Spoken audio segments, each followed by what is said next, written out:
والصلاة والسلام على سيدنا محمد وآله وصحبه أجمعين. أما بعد، فقد قال الله تبارك وتعالى في القرآن الكريم: والذين يبيتون لربهم سجدا وقياما. صدق الله العلي العظيم. السلام عليكم ورحمة الله وبركاته. கண்ணியத்திற்குரிய கனவான்களே, பெரியோர்களே, அல்லாஹ்வின் நல்லடியார்களே, அல்லாஹ்வின் பேரருளால் நாம் அடைந்த ரமலான் மாதத்தில் 2/3 பகுதியை கடந்து கடைசி 10 என்று சொல்லப்படக்கூடிய இறுதி தருணத்தை நாம் வந்தடைந்திருக்கின்றோம். 2/3 பகுதி கடந்து விட்டது.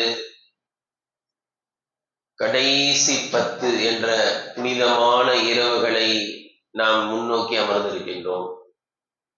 கண்ணியத்துக்குரியவர்களே, அன்னை ஆயிஷா ரலியல்லாஹு அன்ஹா அவர்கள் அறிவிக்கிறார்கள், முஸ்லிம் ஷரீஃபில் வருகின்றது, நபி ஸல்லல்லாஹு அலைஹி வஸல்லம் அவர்கள் ரமலான் மாதத்தில் முந்தைய 2 பத்துகளை விட கடைசி 10 மிக அதிகமாக முயற்சி செய்வார்கள் இபாதத்தில். யஜ்தஹிது ஃபில் அஷரில் அவாஹிரி மா லா யஜ்தஹிது ஃபீ கைரிஹி.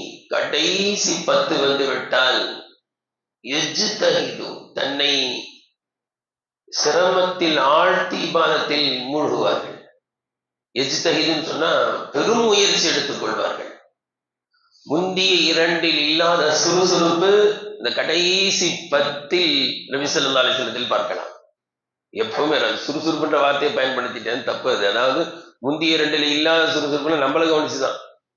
ஆனா பெரிய கவலை என்னன்னு சொன்னா, நமக்கு முந்திய 2 இருக்கிற சுறுசுறுப்பு கூட கடைசியில இருக்கிறது இல்லை.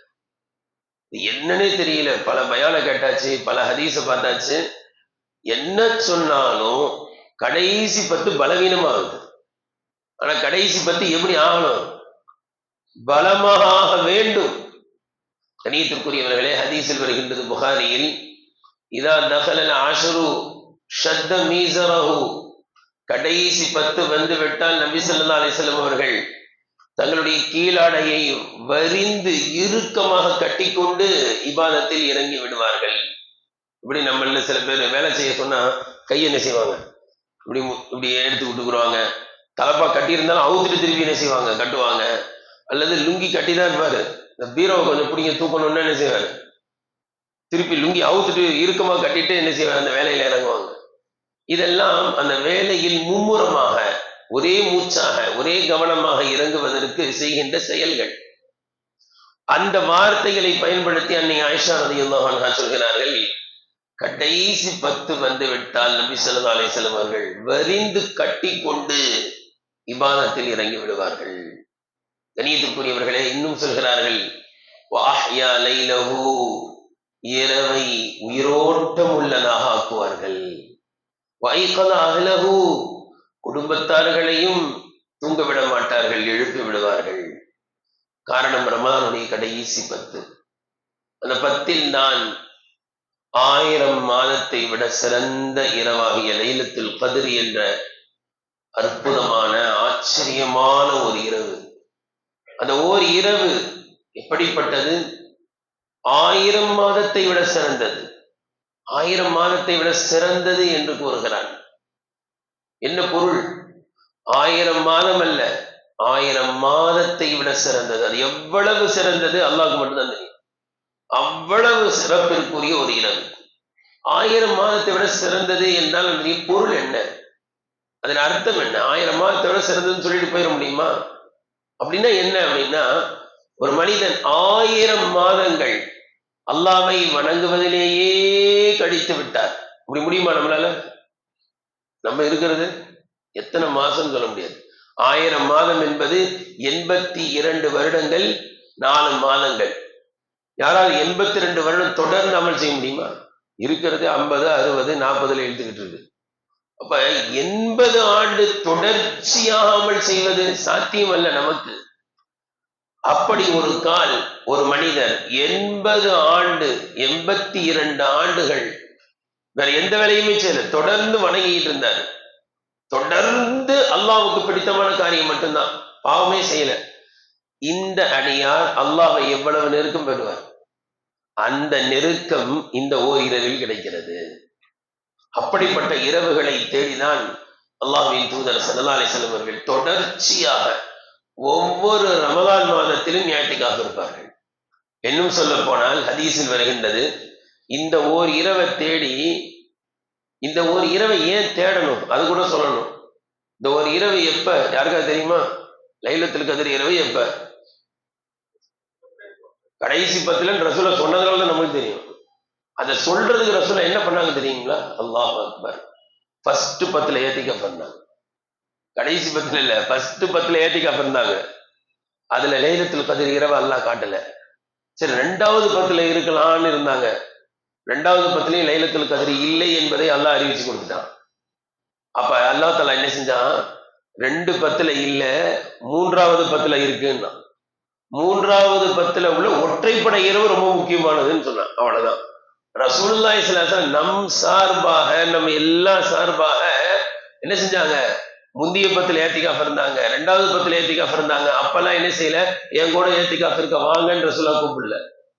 இந்த 2 10 முடிஞ்ச பிறகு 3ஆம் 10 ஸ்டார்ட் பண்ணும்போது சொன்னாங்க, மக்களே, நான் முந்திய 2 10 லைலத்துல் கத்ர் இரவை தேடினேன், அல்லாஹ் கடைசி 10 தான் வைத்திருக்கின்றான், நீங்கள் எல்லாம் என்னோடு சேர்ந்து இஅ்திகாஃப் இருக்க வாருங்கள் என்று சொன்னார்கள். ரசூலுல்லாஹ் எவ்வளவு இறக்கம் பார்த்தீங்களா? நினைச்சிருந்தா என்ன சொல்லியிருக்கலாம்? மாசம் ஃபுல்லா இஅ்திகாஃப் இருக்குன்னு சொல்லியிருக்கலாம். சரி, இந்த லைலத்துல் கத்ர் இரவு ஏன் மறைக்கப்பட்டது? எப்படி மறைஞ்சிச்சு?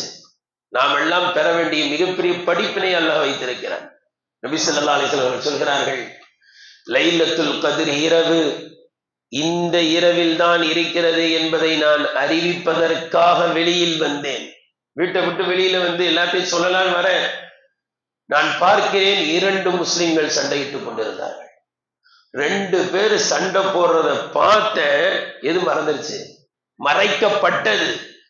மறந்தேன்னு சொல்லல, மறக்கடிக்கப்பட்டுச்சுட்டாங்க ரசூலுல்லாஹ்.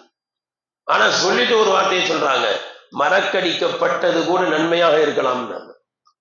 நாம ரொம்ப கவனிக்க வேண்டிய ஒரு செய்தி என்ன தெரியுங்களா? இதுல ரொம்ப 2 மனிதர்கள் சண்டை போட்டாங்கன்னு வருது இல்ல, இதுல எவ்வளவு பெரிய படிப்பினைகள் எல்லாம் வைத்திருக்கேன்னா, சில இடங்கள்ல 2 மனிதர்கள் வரும், 1 மனிதர் வரும், 3 மனிதர் வரும். அந்த ஹதீஸுடைய விளக்கத்துல போய் பார்த்தா அந்த சஹாபியுடைய பேர் கிடைச்சிடும். விளங்குச்சுங்களா? 2 மனிதர்னு வருது, அந்த 2 மனிதர் யாருன்னு போய் பார்த்தா என்ன செய்யும்? ஹதீஸ்ல விளக்க உரையில எழுதியிருப்பாங்க, அந்த 2 பேர் இவங்க தான், இவங்க பேரு அப்படின்லாம் எழுதியிருப்பாங்க. இந்த லைலத்துல் கத்ர் இரவு மறைக்கப்பட்ட 2 பேர் சண்டை போட்டுக்கிட்டு இருந்தாங்கன்னு வருது இல்ல, அந்த 2 பேர் யாருன்னு எங்கேயுமே இல்லை, எங்கேயுமே இல்லை. ரசூலுல்லாஹ் மறைச்சிட்டாங்க. ஏன் தெரியுங்களா? ரசூலுல்லாஹ் மட்டும் இந்த 2 பேர் சண்டை போட்டுக்கிட்டு இருந்ததுனால தான் லைலத்துல் கத்ர் போச்சுன்னு வைங்க, என்ன செஞ்சிருப்பாங்க எல்லாரும் சேர்ந்து? இன்னைக்கு வரைக்கும் திட்டிக்கிட்டு இருப்போம். இந்த 2 பேர் சண்டை போட்டாங்கன்னு பேரை சொல்லி திட்டுவோம். ரசூலுல்லாஹ் எவ்வளவு பாருங்க, ஒரு குறையை கூட மறைக்கிறாங்க. இன்னைக்கு எங்கேயாவது ஒரு தப்பு நடந்துச்சுன்னா கூகுன்னு ஆயிடுது. அவன் தான் காரணம், இவன் தான் காரணம், இவன் தான் அந்த போராட, அந்த 2 பேர் அவன் தான், இப்படின்னு என்ன செய்யறோம்? எவ்வளவு ரசூலுல்லாஹ் பாருங்க, லைலத்துல் கத்ர் மறைக்கப்பட்டுருச்சு, ஆனா அந்த 2 பேர் யாருன்னு சொல்லல ரசூலுல்லாஹ், யாருன்னு சுட்டி காட்டல. எவ்வளவு பெரிய விஷயம். ரசூலுல்லாஹ் சொல்றாங்க, மாறாக மறைக்கப்பட்டது கூட நல்லது இருக்கும்ட்டாங்க. ஏன் தெரியுங்களா? லைலத்துல் கத்ர் இன்னைக்கு தான் தெரிஞ்சிருச்சுன்னு வைங்க, அன்னைக்கு அமல் செஞ்சா 82 ஆண்டு அமல் செஞ்ச நன்மை கிடைச்சிரும். ஆனால் அதே நேரத்தில் அது தெரிந்து அன்று பாவம் செய்தால் அவருடைய நிலைமை என்ன? 82 வருஷம் பாவம் செஞ்ச மாதிரி ஆயிடும். 82 வருஷம் அவர் பாவத்திலே இருந்த தண்டனை. இப்ப என்ன செய்யலாம் தெரியுமா? நம்ம தப்பிக்கிறதுக்கு ஒரு வாய்ப்பு இருக்கு. அல்லாஹ் நாளைக்கு பாவத்துல லைலத்துல் கத்ர் அன்னைக்கு பாவம் செஞ்சேன், லைலத்துல் கத்ர் அன்னைக்கு நான் எங்க பாவம் செஞ்சேன், எனக்கு தெரியாது அல்ல லைலத்துல் கத்ர் இரவுன்னு, தெரிஞ்சுதான் நான் செஞ்சிருப்பேனா அப்படின்னு தப்பிப்பாருல்ல. அதுதான் சொல்றாங்க, அதுல கூட கயிறு இருக்கலாம், மறைக்கப்பட்டதில் கூட கயிறு இருக்கலாம். இதே போல நமக்கு பெண்களுக்கு பாத்தீங்கன்னா இயற்கையாவே ஒரு 6 நாள் நோன்பு வைக்க முடியாது.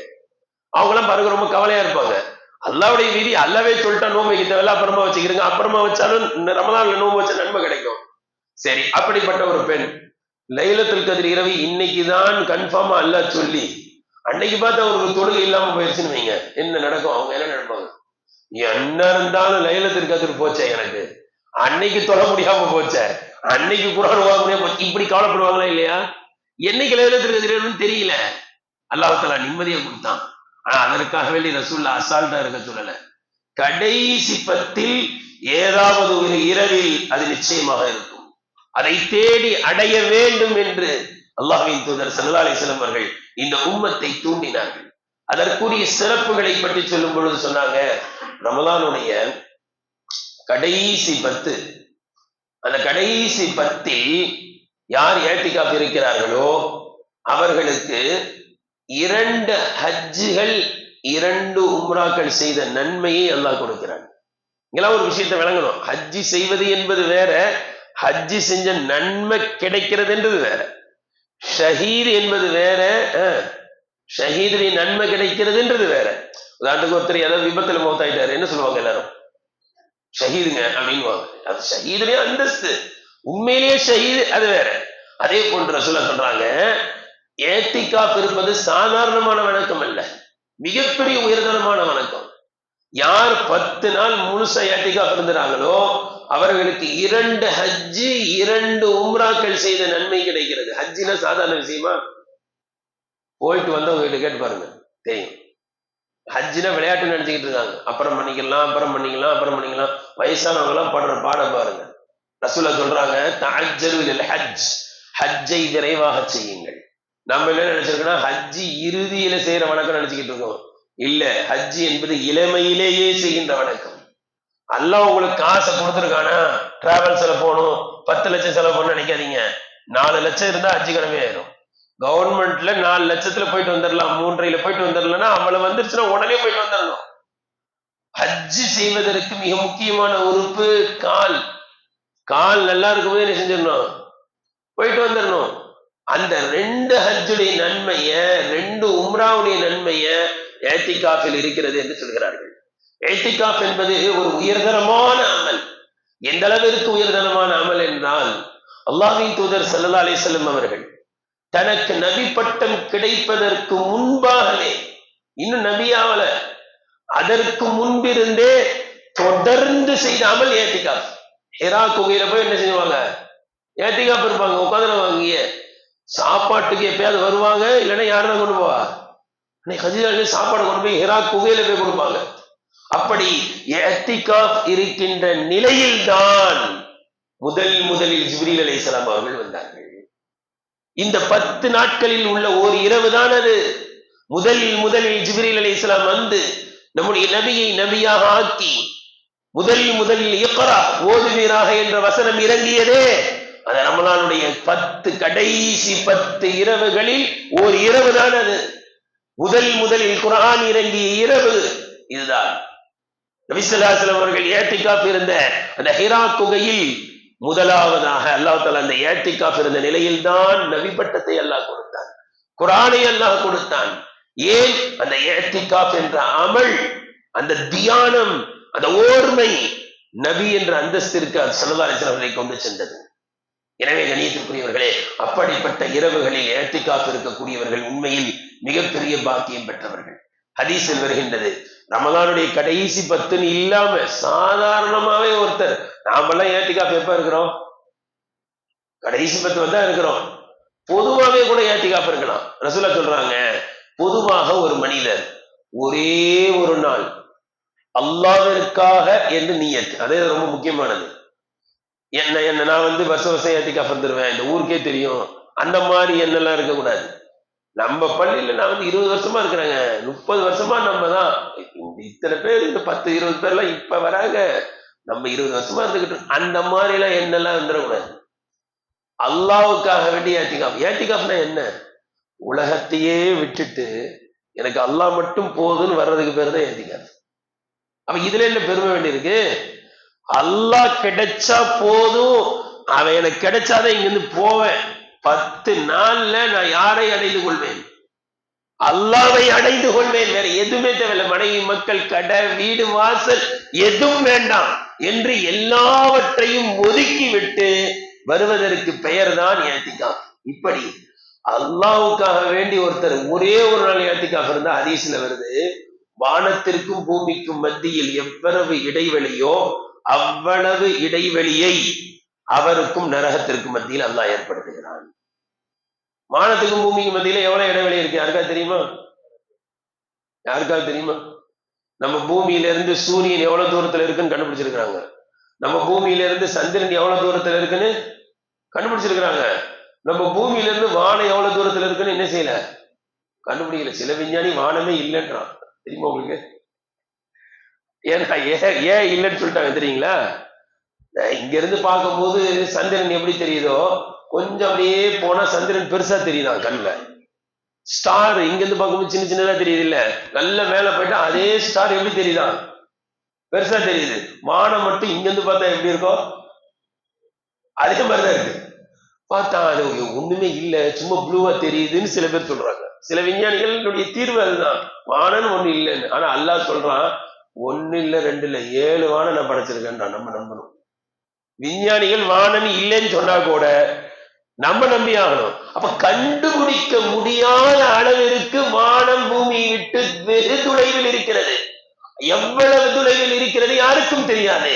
அந்த அளவிற்கு ஒரு நாள் ஏத்திகாஃப் இருப்பவரை நரகத்தை விட்டு அவ்வளவு தூரமாக ஆக்கி விடுகிறான் என்றால் அவர் எங்க போயிருவாரு? சொர்க்கத்துக்கு போயிருவாரு இன்ஷா அல்லாஹ். அப்படிப்பட்ட ஒரு உயர்தரமான அமல் தான் ஏத்திகாஃப் என்ற அமல். கணியத்துக்குரியவர்களே, ஏத்திகாஃப் இருப்பவர்கள் இந்த மஸ்ஜித் அல்லாஹ்வினுடைய வீட்டை தன்னுடைய வீடாக நினைத்து வந்து விடுகிறார்கள். அதானே, இங்கதான் சாப்பாடு, இங்கதான் தூக்கம், எல்லாமே இங்கதான். என்னுடைய வீடு 10 நாளைக்கு இதுதான்.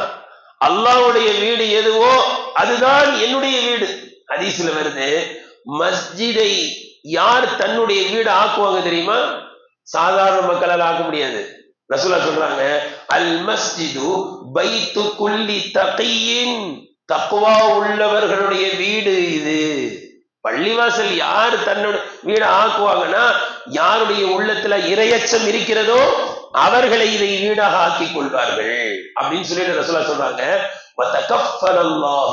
லிமன் கானல் மஸ்ஜிது பைத்தஹு, மஸ்ஜித் தன்னுடைய வீடாக யாருக்கு மாறி விடுகிறதோ அவர்களுக்காக அல்லாஹ் பொறுப்பேற்றுக் கொள்கிறான். மஸ்ஜித் தன்னுடைய வீடாக யாருக்கு ஆகிவிடுகிறதோ, அதாவது ஏத்திகாஃப் யார் இருக்காங்களோ அவர்களுக்கு அல்லாஹ் தஆலா பொறுப்பேற்றுக் கொள்கிறான். எதற்கு? ஹதீஸ்ல வந்து பிர்ரூஹி, இன்ஷா அல்லாஹ் அவர்கள் சுகமாக வாழ்வதற்கு அல்லாஹ் பொறுப்பேற்றுக் கொள்கிறான். அடுத்து வருது வர்ரஹ்மதி, அல்லாஹ்வுடைய அருள் அவர்களுக்கு கிடைப்பதற்கு அல்லாஹ்வே பொறுப்பேற்றுக் கொள்கிறான். வல் ஜவாரி அலா ஸிராத், ஸிராத்துல் முஸ்தகீம் பாலத்தை மின்னல் வேகத்தில் கடப்பதற்கு அல்லாஹ் பொறுப்பேற்றுக் கொள்கிறான். அடுத்த ஹதீஸ்ல வருது இலர் ரிதுவானி, அல்லாஹ்வினுடைய பொருத்தம், இலா ரிதுவானில்லாஹ் இலல் ஜன்னா, அல்லாஹ்வுடைய பொருத்தம் கிடைத்து சொர்க்கம் செல்வதற்கு அல்லாஹ் பொறுப்பேற்றுக் கொள்கிறான். ஏத்திகாஃப் இருப்பது எவ்வளவு பெரிய சிறப்பு! அல்லாஹ்வுடைய பொருத்தம் அவர் கிடைச்சிருது, சொர்க்கம் கிடைச்சிருது. கணியத்திற்குரியவர்களே, ஒரு ஹதீஸுக்கு வருது, இன்னலில் மசாஜிதி ஔதாதன், மஸ்ஜிதுகளுக்கு என்று சில தூண்கள் இருக்கிறது. சில தூண்கள். இந்த நம்ம பள்ளியா சில தூண் இருக்கா பாருங்க, சொல்லுங்க. நல்லா கட்டியிருக்காங்க மாஷா அல்லாஹ். இடையில என்ன இல்ல, தூணே இல்லை. எல்லா தூணையும் எங்க போட்டாங்க?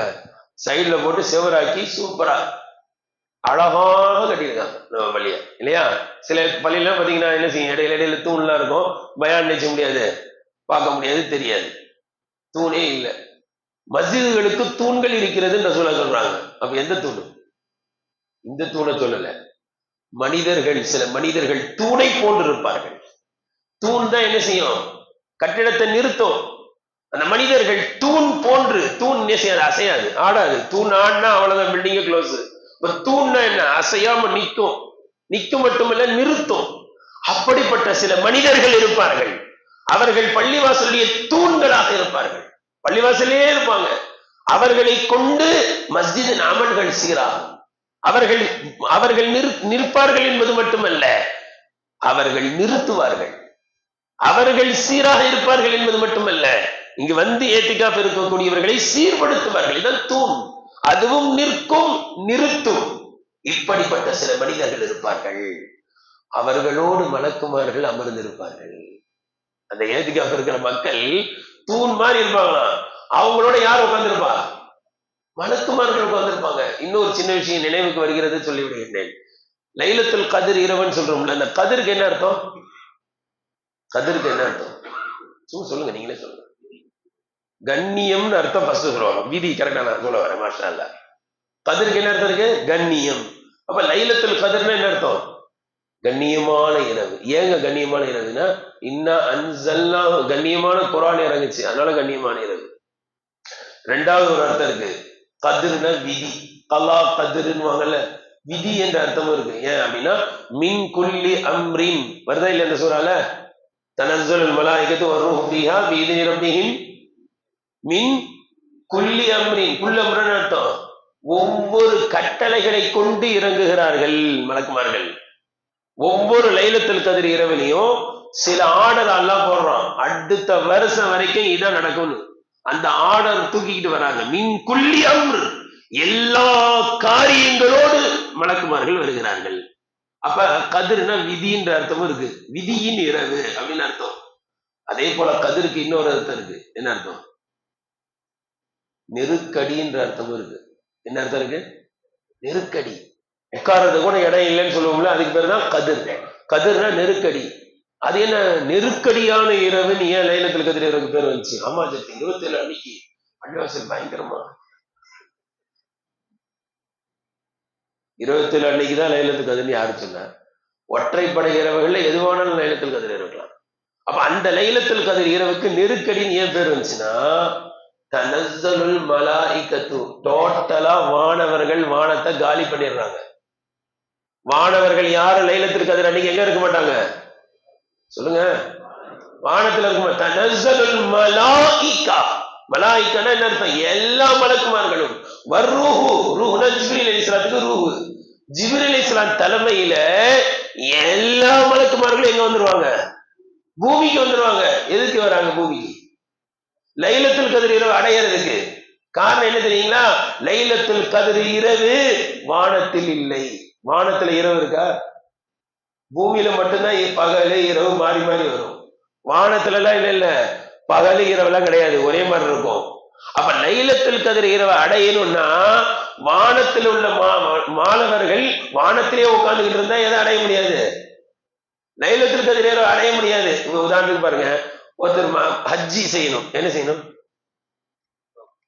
எம்எம்டி நகர்லயே உட்கார்ந்துகிட்டு இருந்தா ஹஜ்ஜி செஞ்சிட முடியுமா? என்ன சொல்லுங்க? மக்காவுக்கு போனாதான் ஹஜ்ஜி செய்ய முடியும். அந்த மாதிரி பூமிக்கு வந்தாதான் எதை அடைய முடியும்? லைலத்துல் கதிர் இரவு. அந்த எல்லா மாணவர்களும் இங்க வந்ததுனால என்ன செஞ்சிருது? பூமி நெருக்கடியாக ஆகிவிடுகிறது. இடம் கிடைக்காது மலக்குமார்களுக்கு. அவ்வளவு நெருக்கமா எல்லா மலக்குமார்களும் வந்துடுறாங்களே, அப்ப நெருக்கடி. அப்ப இந்த ஏத்திகாஃப் இருக்கவங்களோட யாரு பூந்து உட்கார்றா? மலக்குமார்கள் பூந்து உட்கார்றாங்க. இதுல இன்னொரு அதை விட சுவாரஸ்யமான நிகழ்ச்சி என்ன தெரியுங்களா? வானத்தில் இருக்கும் மலக்குமார்களே பூமிக்கு வந்துடுறாங்கன்னா பூமியில இருக்க நாம அல்லாஹ் படுத்துவன சரி வருமா?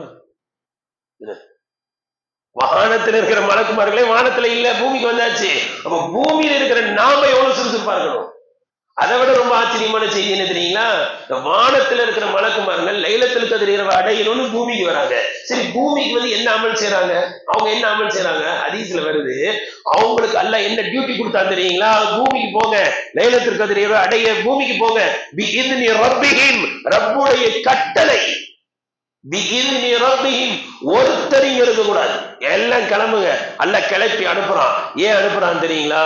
அல்லாஹு அக்பர், பூமியில என்னுடைய அடியார்கள் வணக்கத்தில் இருப்பாங்க, அவங்களுக்கு துஆ செய்யுங்க. வர மலக்குமார்கள் யார் தொழுதுகிட்டு இருக்காங்களோ, யார் குர்ஆன் ஓதிட்டு இருக்காங்களோ, யார் திக்ர் செஞ்சுட்டு இருக்காங்களோ, யாரெல்லாம் இவங்க பாவத்துல மன்னிச்சிருன்னு துஆ செய்யறதுதான் யாருடைய வணக்கம்? அன்னைக்கு வர மலக்குமார்களுடைய வணக்கம். எவ்வளவு பெரிய பாக்கி, எவ்வளவு பெரிய செட்டப் பாருங்க, அல்லாஹ்வுடைய செட்டப். அப்படிப்பட்ட இரவுகள், அதை அடைவதற்காகத்தான் என்ன செய்யறாங்க? கடைசி பத்துல ஏத்திகாஃப் இருக்கிறாங்க. அவர்களோடு மாணவர்கள் அமருகிறார்கள். இப்படிப்பட்ட தூண்கள். அந்த தூண்களை பத்தி அடுத்த ரசூலுல்லாஹ் சொல்றாங்க, இவர்கள் பள்ளியிலேயே இருப்பாங்க. எப்பயாவது வெளியில போயிட்டா மலக்குமார்கள் தேடுவாங்க, எங்க இவங்களை காணோம், கரெக்டா வந்துருவாங்க பள்ளியாசலுக்கு அப்படின்னு தேடுறாங்க. இல்ல அவருக்கு நோய், உடம்பு சரியில்லை, அதனால பள்ளிக்கு வரலன்னா அவரை போய் நலம் விசாரிக்க போவாங்க. இல்ல அவர் ஒரு தேவையை முன்னிட்டு செஞ்சாரு, ஒரு வேலையா போயிருக்காருன்னா அந்த வேலைக்கு உதவி செய்யறதுக்கு யார் போவா? மலக்குமார்கள் போவாங்க. ஏன்? அவர் பள்ளியின் தூணாக இருந்தார். சொல்லிட்டு ரசூலுல்லாஹ் சொல்றாங்க, பள்ளியில் இருப்பவர்கள் 3 தன்மைகளில் இருக்க